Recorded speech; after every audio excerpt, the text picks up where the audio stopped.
Alô você, meu amigo, meu irmão, eu quero conversar com você sobre a doutrina bíblica da salvação. Todos nós sabemos que o tema principal da Bíblia é a salvação do homem. Desde Gênesis, Apocalipse, toda a história e todo o propósito da revelação bíblica é salvar o homem para que Deus seja glorificado. E há três perguntas que os evangelhos, que a Bíblia faz, sobre essa questão da salvação. A primeira está lá em Lucas, capítulo 13.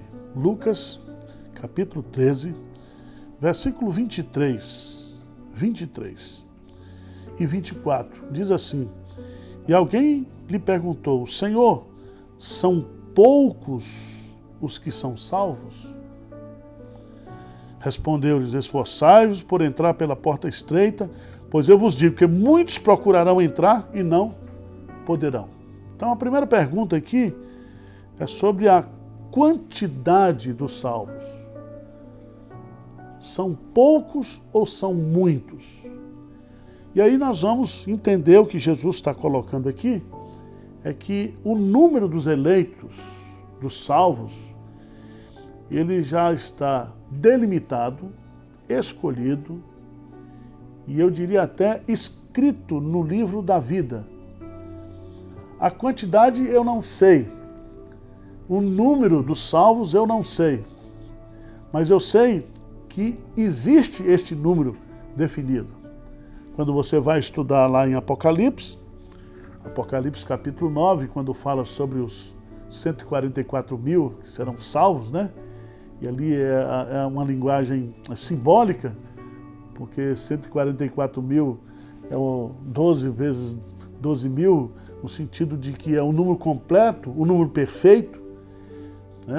Jesus, quando registra que ele é o bom pastor, ele diz o bom pastor dá vida pelas suas ovelhas.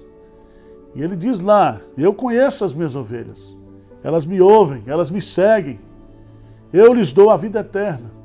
Então, essa pergunta é muito importante. Senhor, são poucos os que são salvos? Então preste atenção. Há uma quantidade delimitada e determinada por Deus quanto ao número das pessoas que serão salvas.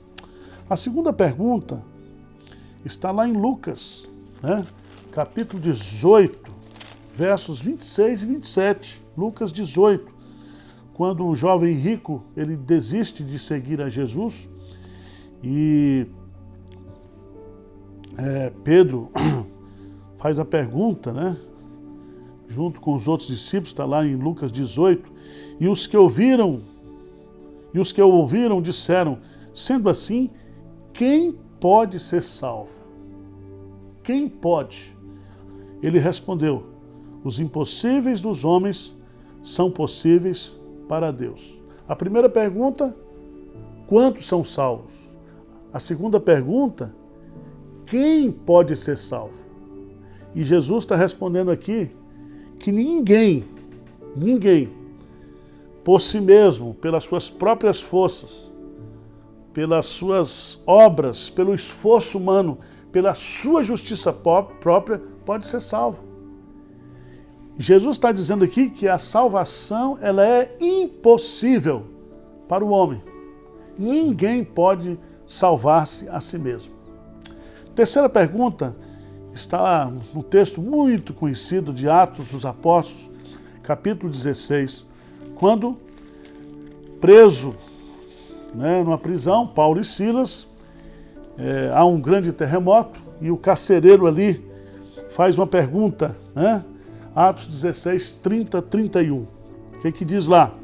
Atos 16, 30, 31. Diz assim: depois, trazendo-os para fora, disse: Senhores, que devo fazer para que seja salvo? Preste atenção. A primeira pergunta: quantos são salvos? Só Deus sabe. Segunda pergunta: quem pode ser salvo? Ninguém pode ser salvo, exceto aqueles que Deus quiser salvar. A salvação é impossível para o homem. Mas a terceira pergunta aqui é: que devo fazer para ser salvo? É a pergunta que o carcereiro faz para os discípulos. E qual a resposta? Está no verso 31. Crê no Senhor Jesus e serás salvo tu e a tua casa. Então preste atenção que essa pergunta ela é reveladora. As outras nós não sabemos responder a quantidade e quem Deus vai salvar.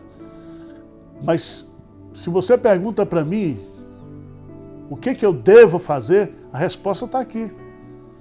Você deve crer no Senhor Jesus Cristo. Crer no Senhor Jesus Cristo significa você aceitar o que Jesus Cristo fez por você na cruz do Calvário. Ele morreu em seu lugar.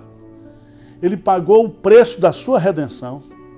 E você só pode ser salvo por Ele. Você só pode se apropriar dessa salvação se você crer naquilo que Jesus Cristo fez por você. E a bênção é maravilhosa porque geralmente quando o Evangelho entra numa casa, entra na vida de uma pessoa, o propósito de Deus é salvar sua casa inteira. É salvar sua família inteira. Então, eu quero desafiar você, né? Você que não tem certeza de salvação, você que ainda não sabe onde passará a sua eternidade, você que ainda não tem consciência de que é um pecador e que, sendo pecador, todos os seus pecados podem ser perdoados, basta que você creia. Você não pode fazer nada, nada. Basta você crer naquilo que Jesus Cristo fez por você. Deus abençoe sua vida. Deus lhe dê sabedoria e discernimento desse assunto tão importante, que é a tua salvação eterna, onde você vai passar a sua eternidade. Um grande abraço, Deus te abençoe.